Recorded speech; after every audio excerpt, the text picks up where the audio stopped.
Hi කොහොමද ඔයාලට ඊවද episode channel එකට ගොඩක් ආදරෙන් ඔයාලා හැමෝම පිළිගන්නවා. වෙනද වගේම ඔයාලව ලස්සන කරන්න පුළුවන් natural treatment එකක් අරගෙන තමයි අදත් මම ආවේ. ඉතින් අපි හැමදාම මුහුණ ගැන හිතනවනේ. ඒ නිසා මම හිතුවා බොඩි එකට කරන්න පුළුවන් treatment එකක් ඔයාලට කියලා දෙන්න.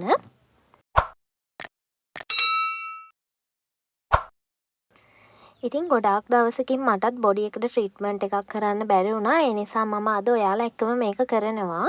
මේකට අපිට රතු වල අවශ්‍ය වෙනවා. රතු වල වලින් පොඩි කෑල්ලක් තමයි මම අරගෙන තියෙන්නේ. මේ මම ග්‍රේටර් එකේ පෙන්නන්නේ අර රවුම් තියෙන කොටසෙන් තමයි අපි ග්‍රේට් කරගන්න ඕනි කියලා. ඒකෙන් ග්‍රේට් කරගත්තාම අපිට මේ බීට්රූට් ගෙඩියේ තියෙන යුෂ ඔක්කොම හරියටම ගන්න පුළුවන්. බ්ලෙන්ඩ් කරගන්න එපා වතුර එකතු කරලා. කොහොමත් බ්ලෙන්ඩ් කරන්න එපා. මේකට වතුර චුට්ටක්වත් එකතු කරන්න නැතුව හදාගන්න. මෙන්න මේ විදියට හොඳට අර කුඩු වෙලා ආවහම අපිට මේකේ යුෂ හරියටම ගන්න පුළුවන්. ඉතින් ඔයාගේ බොඩි එකත් ගොඩක් ඩාර්ක් වෙලා නම් අවුවට පිච්චිලා තියෙනවා නම් අනිවාර්යෙන් මේක try කරලා බලන්න. මේ රතු වල කියන්නේ natural bleaching එකක්. එතකොට අපේ සම ඉක්මනින්ම පැහැපත් කරන්න මේක උදව් කරනවා. ඔන්න ඉතින් මම මේ අර රතු වල වල තියෙන යුෂ ටික අරගෙන තමයි මේ රතු වල ටික කුඩු ටික පෙන්නන්නේ. ඊට පස්සේ අපි පැක් එක හදාගන්න භාජනයේට මේක දාගන්න මේ රතු වල ජූස් ටික. ඊට පස්සේ මේ එකතු කරන්නේ කඩල පිටි. කඩල පිටි වලින් සාමාන්‍යයෙන් තේ හැඳි දෙකක් කස්තුරි කහ චූට්ටක් එකතු කරගන්න. කස්තුරි කහක් තියෙනවා නම් එකතු කරගන්න. මොකද අපේ සම පැහැපත් කරගන්න ගොඩාක්ම හොඳයි කස්තුරි කහ. ඒ වගේම කඩල පිටිත් ගොඩාක්ම හොඳයි අපේ සම පැහැපත් කරනවා. ඒ වගේම සමේ තෙතමනය ආරක්ෂා කරලා දෙනවා.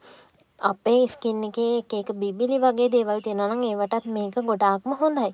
ඉතින් ඊට පස්සේ ඔයාලට කරන්න තියෙන්නේ ඔයා ගොඩාක්ම හොඳයි මේක ස්ක්‍රබ් එකක් පාවිච්චි කරලා ඊට පස්සේ මේ පැක් එක පාවිච්චි කරනවා නම් ඒ විතරක් නෙමෙයි විශේෂයෙන්ම කියන්න ඕන මේක ඔයාට බොඩි එකට විතරක් නෙමෙයි මුළු මුහුණටම අත් කකුල් මේ හැමතැනටම පාවිච්චි කරන්න පුළුවන්. බෙල්ලට ඒ වගේම වැලමිට අත් යට කළු වෙලා තියෙනවා නම් මේ හැම දෙයකටම මේ පැක් එක හොඳයි.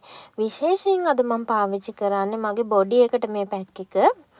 මම වීඩියෝ එකේ මේ විදිහට මගේ එක අතක විතරක් සම්පූර්ණයෙන්ම මේක ගාලා පෙන්නනවා. මොකද මට අත් දෙකේ කකුල් දෙකේ සේරගෙම ගාලා ඔයාලට වීඩියෝ කරලා පෙන්නන්න අපහසුයි. ඒ නිසා එක අතක විතරක් ගාලා පෙන්නන්නම් ඔයාලට කොහොමද මේකේ වෙනස කියලා.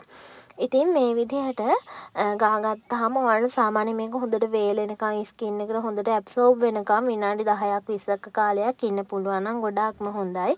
මේක සාමාන්‍යයෙන් ඔයාලා ඇප්ලයි කරගෙන ඉන්නකොට දැනෙනවා මේක හොඳට ස්කින් එකට ඇබ්සෝබ් වෙලා කියලා. ඊට පස්සේ ඔයාට තියෙන්නේ සාමාන්‍ය වතුරෙන් සෝදලා ඉවත් කරගන්න. සෝදද්දී ඔයාලා බොඩි වොෂ් සෝප් පාවිච්චි කරන්න තු සාමාන්‍ය වතුරෙන්ම සෝදලා ඉවත් කරගන්න.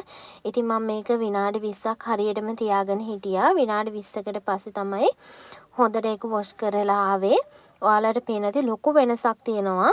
මේ අනිත් අතේ මම ඇප්ලයි කරපු නැති අතේ ඇප්ලයි කරපු අතේ ලොකු වෙනසක් තියෙනවා ඇත්තටම. ඉතින් ඔයාලත් මේක try කරලා බලන්න. සතියකට දවස් 3ක් වගේ කරනවා නම් ගොඩාක්ම හොඳයි.